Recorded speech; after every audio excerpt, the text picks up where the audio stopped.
हमारे YouTube channel में आपका स्वागत है। आज हम एक और वीडियो लेकर आए हैं। कक्षा 8 की जो मैथ की किताब यानी कि गणित की किताब है 5.1 प्रश्नावली वर्ग एवं वर्गमूल। देखते हैं, पहला क्वेश्चन है 5.1 प्रश्नावली का। निम्नलिखित संख्याओं के वर्गों के इकाई के अंक क्या होंगे। जो इकाई का अंक है, जिस प्रकार 81 है, इसका इकाई का अंक क्या होगा। वर्गों के इकाई का अंक क्या होंगे। 272 में 2 का इकाई का अंक क्या होगा। 799 में कितना होगा। चलो देखते हैं हल करके कितना होंगे। अब देखते हैं पहले सवाल का जो पहला है। पहले तो क्रम संख्या लिख ली 1 से 10 तक, ठीक है। फिर संख्या के वर्ग के इकाई के अंक और कारण मिलेंगे। सबसे पहले संख्या लिखेंगे 81। ये संख्या है जिससे संख्या के वर्ग के इकाई का अंक 1 है। और कारण बता 1 × 1 करेंगे तो कितना आएगा, 1 ही आएगा। इसी प्रकार दूसरा क्वेश्चन है 272 में इकाई का अंक कितना है। इकाई का अंक कितना है 2, और 2 से गुना करना। 2 का वर्ग कितना होगा 4, तो यहाँ पर लिखेंगे कितना 4। इसी प्रकार यहाँ पर लिखेंगे 799 तीसरा क्वेश्चन है।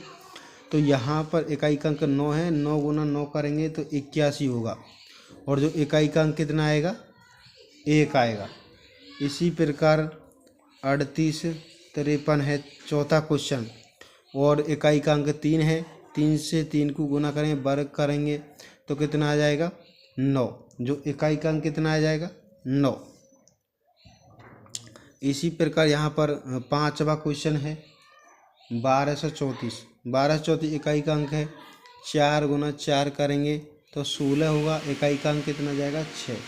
इसी प्रकार यहाँ पर 26 387 इकाई का अंक 7 है। 7 गुना 7 करेंगे तो 49 होता है। इकाई का अंक कितना हो गया 9। कितना हो गया 9। 52 698 सातवां क्वेश्चन है पहले का, और जो इकाई का अंक है वो 8 है। 8 गुना 8 करेंगे तो 64 होता है, और इकाई का अंक कितना रहेंगे 4, ठीक है। इसी प्रकार 99 880 0 गुना 0 करेंगे तो 0 ही आएगा, तो इकाई का अंक कितना 0। इसी प्रकार 12796 इकाई का अंक 6 है। 6 से 6 को गुना करेंगे तो कितना है 36, तो इकाई का अंक कितने का 6। अगला सवाल है 5 5 5 5 और 5, यानी 5 गुना 5 करेंगे जब भी कितना है 25, तो इकाई का अंक कितना आएगा 5। यह है पहले क्वेश्चन की सारणी। दूसरा क्वेश्चन देखते हैं 5.1 प्रश्नावली का दूसरा सवाल है। निम्नलिखित संख्या स्पष्ट रूप से पूर्ण वर्ग संख्या नहीं है, इसका कारण दीजिए। इसका क्या करना है, कारण दीजिए। पूर्ण वर्ग संख्या नहीं है। अब देखते हैं इसका कारण, हल करके देखते हैं क्या कारण है। दूसरे क्वेश्चन का हम हल देखेंगे। हल देखेंगे कि वह संख्या पूर्ण वर्ग नहीं हो सकती। पूर्ण वर्ग नहीं हो सकती जिसमें इकाई का अंक 2 3 7 या 8 होता है। इकाई का अंक क्या होता है 2 3 और 7 या 8 होता है। जिस संख्या के अंत में शून्यों की संख्या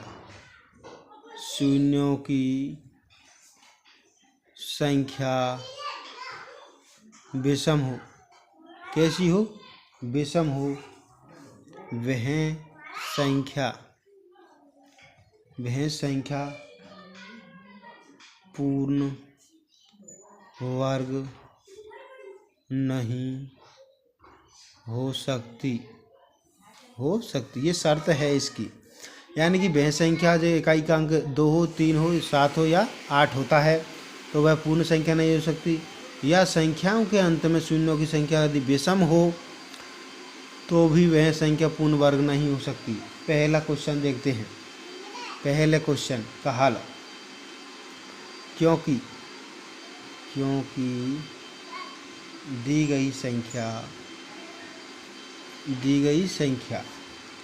1057 है, दी गई 57 है और इकाई का अंक, और ये कहाँ पर 7 पर समाप्त होती है, 7 पर समाप्त, यानी एक इकाई का अंक कितना होती है, इकाई का अंक कितना है, इकाई का अंक कितना है, 7 है, इकाई का अंक कितना है, 7 है।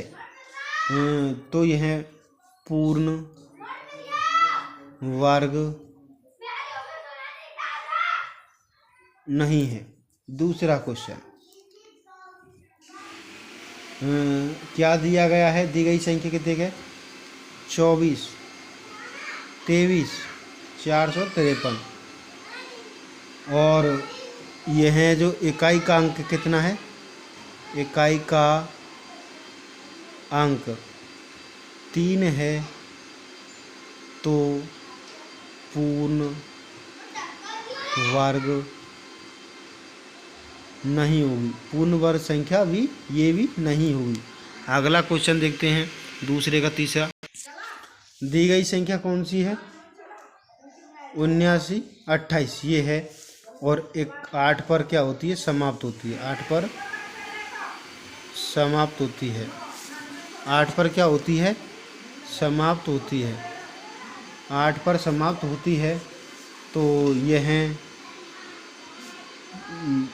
यह पूर्ण वर्ग नहीं है।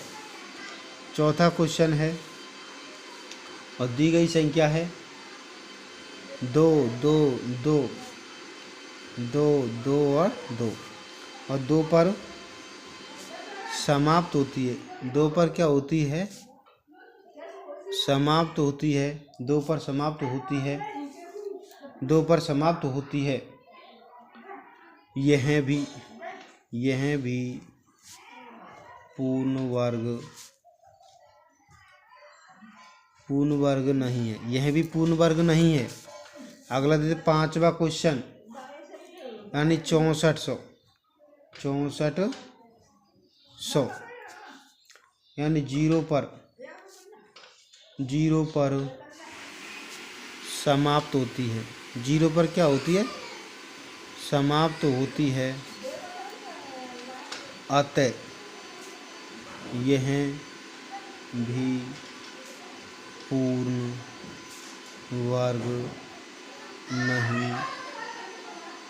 वर्ग नहीं है। छठवां क्वेश्चन 89,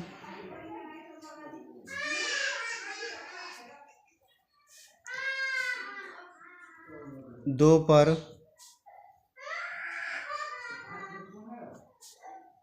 पर समाप्त होती है, 2 पर समाप्त होती है। अतः यह भी पूर्ण वर्ग नहीं है, अगला क्वेश्चन देखते हैं 7वें नंबर का। 22,000 यानी 0 पर समाप्त होती है। यह भी पूर्ण वर्ग नहीं है। अगला क्वेश्चन देखते हैं 8वां, दूसरे का। 50, 50 और 50 यह भी 0 पर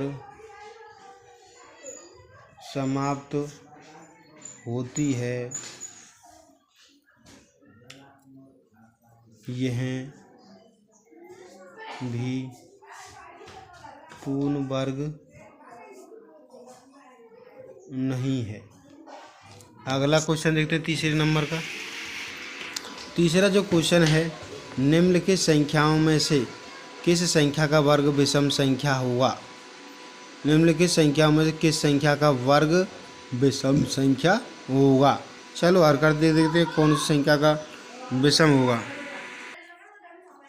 तीसरे क्वेश्चन का जो पहले का हल है, पहला का हल है, दी गई संख्या क्या है, 431 विषम है। 431 क्या है, विषम है। अतः इसका वर्ग विषम संख्या होगी। दूसरा क्वेश्चन है, तीसरे का दूसरा क्वेश्चन, 2826 सम है, संख्या कैसी है, सम है। अतः वर्ग भी सम होगा, वर्ग भी सम संख्या होगी। तीसरा क्वेश्चन है, तीसरे का 7779 विषम संख्या है, विषम संख्या है। इसका वर्ग विषम होगा, इसका वर्ग भी विषम होगा। यानी विषम संख्या का वर्ग विषम होगा, सम संख्या का वर्ग सम संख्या होगा। दी गई संख्या है 82,004 सम है, क्या है, सम है। अतः इसका वर्ग भी सम होगा, अतः वर्ग भी सम होगा, वर्ग भी सम होगा। अतः संख्याएं 431 और 7779 विषम संख्याओं के वर्ग होंगे।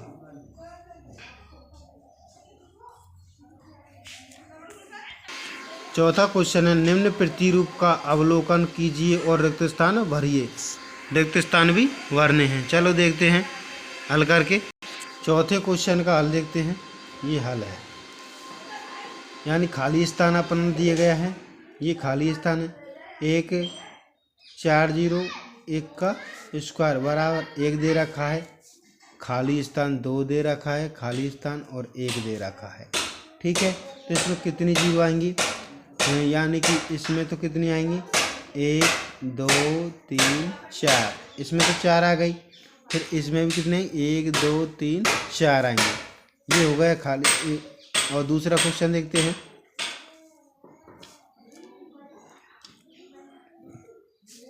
एक के पे कितनी जीरो हैं, एक के पे है 6 जीरो। इसका वर्ग करेंगे जब कितनी जीरो लगाएंगे, 1 1 1 5 जीरो, 5 3 और 3 6 जीरो लगाएंगे, फिर 2 लिखेंगे, फिर 6 जीरो, फिर 1 लिखेंगे। ये चौथा क्वेश्चन हो गया। आप देखते हैं पांचवा क्वेश्चन। अब इसको देखते हैं पांचवा क्वेश्चन। निम्न प्रतिरूप का अवलोकन कीजिए और रिक्त स्थान की पूर्ति करना है। ये है, और रिक्त स्थान की पूर्ति करनी है। चलो देखते हैं पांचवें क्वेश्चन का हल। पांचवें क्वेश्चन का जो खाली स्थान 11 का स्क्वायर रहते 121, 101 का इतना होता है, इसके कितना होता है, इसका इतना होता है। अब इसका स्क्वायर कितना होगा देखते हैं। इसका होगा 10। 101 का कितना हुआ, 102। सबसे पहले लेंगे 102। ठीक है, अब लिखेंगे 01। 101 का लिख लिया। अब 01 का कितना दे रखा है, 01 का दे रखा है 03, फिर 04, 03, फिर 201। ये हो गया। अब इस किसका वर्ग है, ये 101 01 01 01, इसका ये वर्ग है, इसका ये है वर्ग। छठा क्वेश्चन देखते हैं, छठे का हल करके। छठा क्वेश्चन है, दी गई प्रतिरूप का उपयोग करते हुए लुप्त संख्याओं को प्राप्त कीजिए। लुप्त संख्या कौन कौन सी हैं देखते हैं हल करके छठे क्वेश्चन। ये संख्या दे रखी हैं, ये संख्या दे रखी हैं 1 का स्क्वायर प्लस 2 का स्क्वायर प्लस 2 का स्क्वायर प्लस 3 का स्क्वायर, ये संख्या दे रखी हैं। ये 2 का स्क्वायर प्लस 3 का स्क्वायर प्लस 6 का स्क्वायर प्लस 7 का स्क्वायर प्लस 3 का स्क्वायर प्लस 4 का स्क्वायर प्लस 12 का स्क्वायर प्लस 13 का स्क्वायर प्लस 4 का स्क्वायर प्लस 5 का स्क्वायर प्लस ये स्क्वायर इसमें भरना है 21 का स्क्वायर। फिर देखते हैं 5 का स्क्वायर प्लस खाली स्थान स्क्वायर प्लस 30 का स्क्वायर बराबर 31 का स्क्वायर बराबर देखते हैं 6 का स्क्वायर प्लस 7 का स्क्वायर प्लस खाली स्थान का स्क्वायर प्लस इनका स्क्वायर। अब इनमें क्या क्या चीज़ आएगी, लुप्त संख्या कौन कौन सी आएगी। पहले में देखते हैं यानी 4 का स्क्वायर 5 का स्क्वायर, 4 का स्क्वायर और 5 का स्क्वायर और न कितना आ गया 21, कितना आ गया 21। तो यहाँ पर क्या चीज़ आएगी ऐसी, 4 से 5 को गुना कर दें तो 20 का स्क्वायर आ जाएगा, फिर 21 का स्क्वायर 5 का आ गया, फिर यहाँ पर 30 आ गया, तो यहाँ 6 का स्क्वायर लिखेंगे, यहाँ पर कितने का स्क्वायर है 6 का स्क्वायर लिखेंगे, फिर 31, 6 7 का स्क्वायर 6 7 तो यहाँ 42 का स्क्वायर आ जाएगा और 42 और 1 43 का स्क्वायर आ जाएगा। ठीक है, ये हो गया छठा प्रश्न। अब देखते हैं सातवां प्रश्न। सातवां जो क्वेश्चन है अपना, योग संक्रिया किए बिना योगफल ज्ञात कीजिए, यानी योग किए बिना भी संक्रिया ज्ञात करनी है। चलो देखते हैं सातवें क्वेश्चन का हल करके। चलो देखते हैं सातवें क्वेश्चन का हल करके। पहला क्वेश्चन है 1 + 3 + 5 + 7 + 9, यानी ये विषम संख्या कितनी संख्या है 5 संख्या है। तो पहली 5 विषम संख्याओं का योगफल, पहली 5 विषम संख्याओं का योग कितना हो जाएगा, 5 का स्क्वायर करेंगे तो 25, वैसे भी कितना होता है 25, 9 7 16, 16 5 21, 4 3 24 1 25। ठीक है, अब दूसरा क्वेश्चन देखते हैं।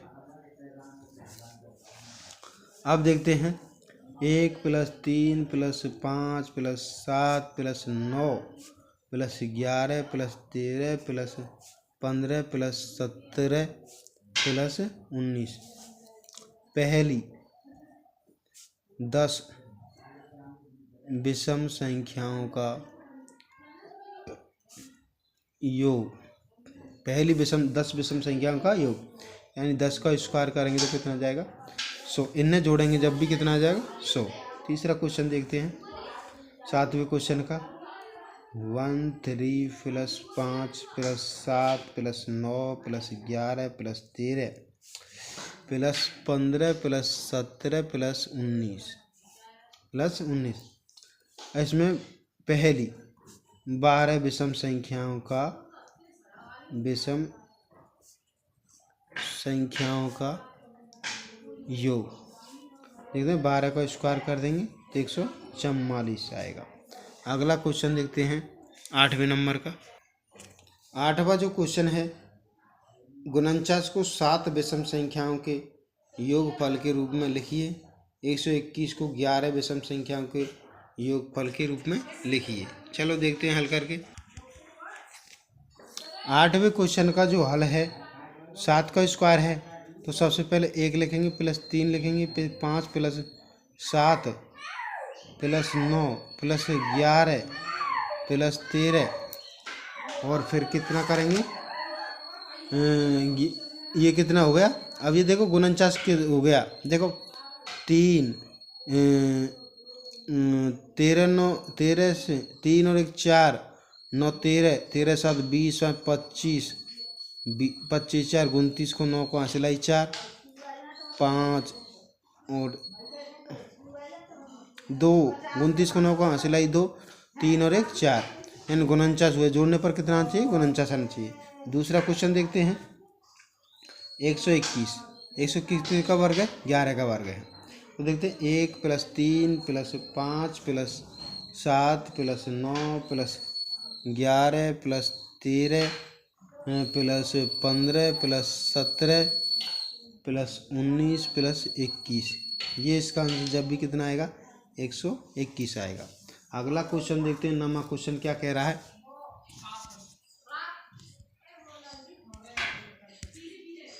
नमा क्वेश्चन अब लास्ट क्वेश्चन दिया अपना कितना?